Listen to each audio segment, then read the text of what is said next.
हासिलपुर के नवाही इलाका नूरपुर में एक और हवाजादी मंगेतर से शादी न होने पर साबका मंगेतर के हाथों मौत की वादी में चली गई। नूरपुर का रिहायशी शाहिद ने नई शादी के बंधन में जुड़े जोड़े पर फायरिंग कर दी। फायरिंग के नतीजे में मुजाहिद नामी दूल्हा शदीद जख्मी हो गया। फायरिंग का खौफ शौहर को जख्मी देखकर नई नवेली दुल्हन जान बहक हो गई। लड़की को क्या पता था कि इसका साबका मंगेतर ही इसकी जान का दुश्मन बन जाएगा। मुलजिम शाहिद ने लड़की के शौहर पर गोली चलाई। गोली तो दूल्हे को लगी मगर जान दुल्हन की निकल गई।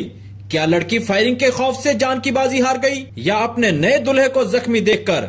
इसका पता तो मेडिकल रिपोर्ट आने के बाद ही पता चलेगा। मुलजिम शाहिद तो मौका से फरार हो गया। पुलिस थाना कैंपुर और क्राइम स्कैन यूनिट ने लड़की की नाश और जख्मी को THQ मुंतकिल करके मुलजिम की गिरफ्तारी के लिए टीम तश्कील दे दी है।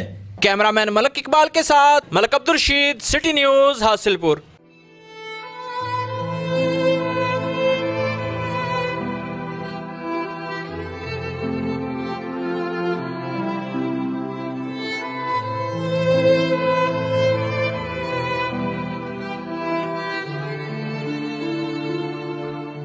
हम लाते हैं टॉप न्यूज, आपके फेवरेट टॉक शोज और अनलिमिटेड एंटरटेनमेंट सिर्फ यूट्यूब पर।